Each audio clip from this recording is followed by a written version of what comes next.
having to play a lot of snaps on defense as well as his special teams responsibilities. How did that, any impact on the way he, on his punt coverage or anything like that, or was it the same type of guy he was on special No, teams? good question. We subbed him a little bit depending on what the series was and what phase we were in, whether we were in punt or kickoff or that sort of thing. And I'm expecting some of the same things as we move forward. But yeah, we're conscious of how many snaps he's playing on defense and what the drive looks like, and can he go on punt return, or now can we flip around and put him on punt before the defensive series? On their punt in overtime, was it a consideration to call for a fair catch there for the free kick? There was. Actually, I talked to Coach LaFleur about it on the sideline. And I think once they got above the 5-yard line, then we thought we got a chance to get us in position where possibly we could make a Hail Mary or a play. But usually when it's backed up inside the 5, they're going to get a little bit of a quicker punt out of there. We certainly talked about it on the sideline. Have you ever been involved in a free kick situation, Rich?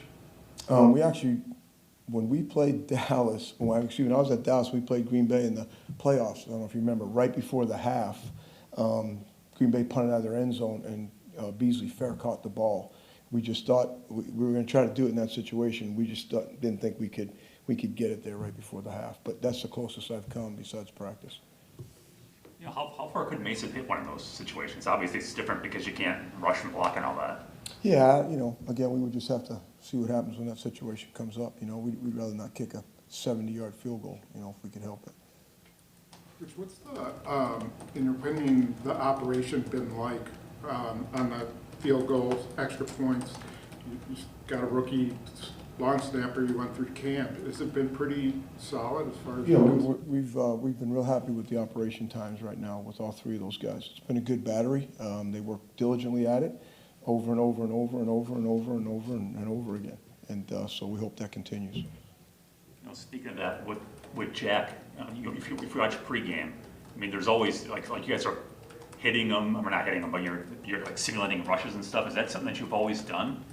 Kind of coaching even up to the minute of the game, or is that just something because he's in? Can you ask the whole question again? Yeah, with Jack, like when he's snapping, there's one of your assistants is like lined up right over him, right, kind of giving him a shove, kind of simulating. Yeah, your real game. It's part of the pregame routine that we have, and it's also part of the pregame practice in which we do. It's kind of getting him prepared for what's fixing to happen in the real game. So it's just part of the snap and the procedure that comes after the snap. It's rare that you just snap the ball and nothing happens to you. So it's part of his warm-up. So is that just a rookie thing, or is that something that you believe in? No, it's just something we've done with snappers for as long as we've been together. what would you have liked to do better on coverage against the sorry, Patriots? What would you have liked to done better in coverage against the Patriots? Well, I just would like to have seen us get off blocks a little bit better, use our hands a little bit better. I thought we gave up some lane integrity at times. But I think we're work in progress, and hopefully we can close the gap on some of those issues this week. How beneficial, Rich, has it been to have, 27 years of experience in your kicker and punter?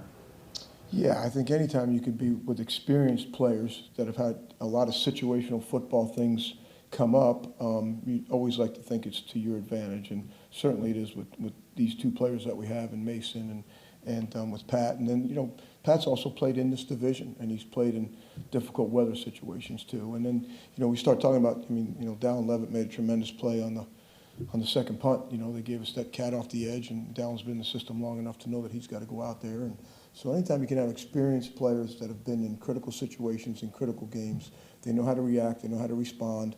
And I just think it makes all the other younger players around them understand the significance of that one single play. So I think we're fortunate to have all those guys. Had Keyshawn shown that ability inside the 5, to stop the ball when you were with him in Las Vegas? Or yeah, he has. He's been a flyer for us for now going on, I think it's 5 years, if I'm not mistaken. And so he's shown the ability to do that. And we've been fortunate to be around some good punters, him and I together, and with the Raiders, and then certainly, what Pat's done in the red zone in the past. And he's really worked hard on it through training camp, and certainly what he's had the ability to do now in the games. So it's been good for us. Is it kind of an innate ability to do that, or can anybody do it? Well, no, I don't think anybody can do it. But this, they work hard at it, and a lot of it's on the punter to some degree, not being selfish, because it's going to give up some net for him when they're trying to get the ball to hit somewhere on the 10 or the 9 or the 7, so that now the returning guy has to make a decision. Usually they don't like to catch him inside the 10. So he's trying to make a decision. Am I going to fair catch it if I'm backed up on the 7 or the 6? If he's in front of the 10, usually they're going to fair catch it. But if he's in that decision place or that place where he's got to make a decision, now hopefully we have enough hang so one of our guys can get down there, get behind the ball, get in position to possibly make a play. So I think on that particular play this week you saw where Rudy came back, even though the ball was to his side, because the returner did a good job of faking him out. He thought he was coming up to make the catch. And then Keyshawn played behind him and made the play on the ball. Hey, Rich, you told us when we first met you that you tried to get Pat previously.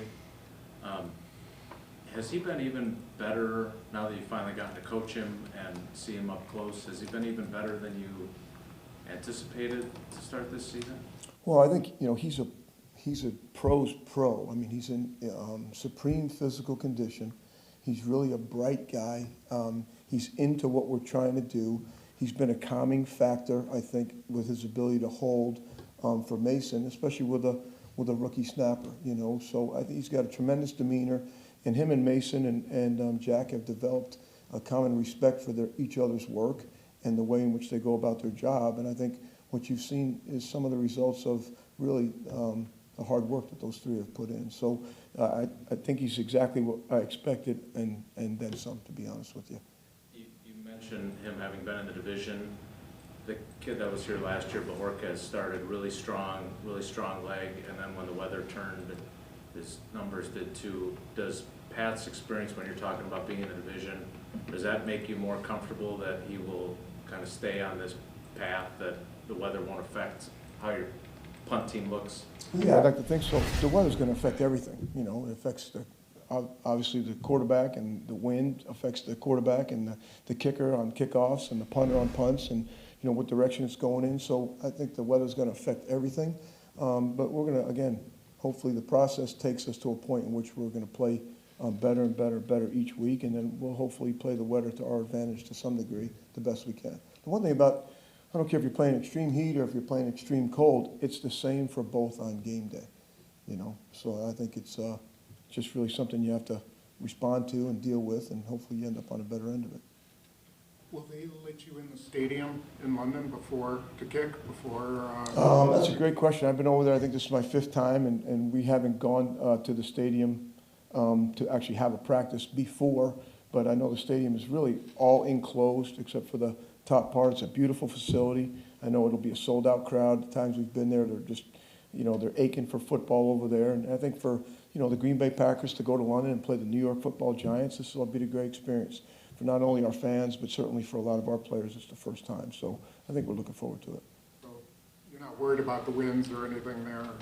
Well, I mean, it's going to be the same for both teams, right? So we'll hopefully, the thing I do think happens with experienced guys is I get a good feel after pregame of what they want to do and the direction we want to go in and what quarter and all those kind of things, because they've done it so much. Now they kind of get a feel for the win.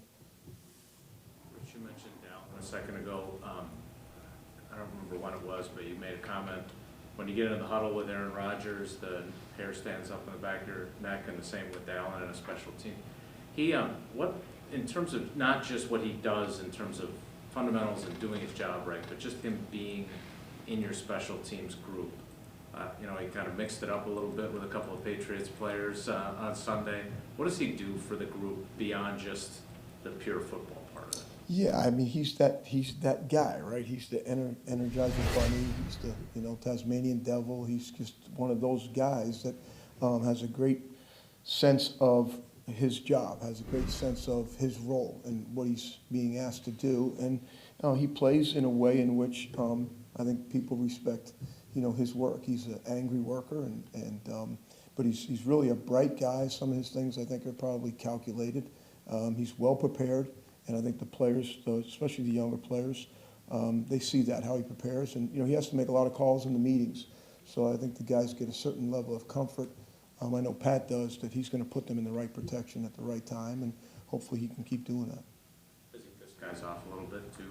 from What's time? that? Does he piss guys off on the other team a little bit from He time? pisses me off a lot, and so I'm sure he gets after them a little bit as well. So I think the first game, the official came over and said, "What is the matter with number 6?" It's the start of the game. It's just how he is, so.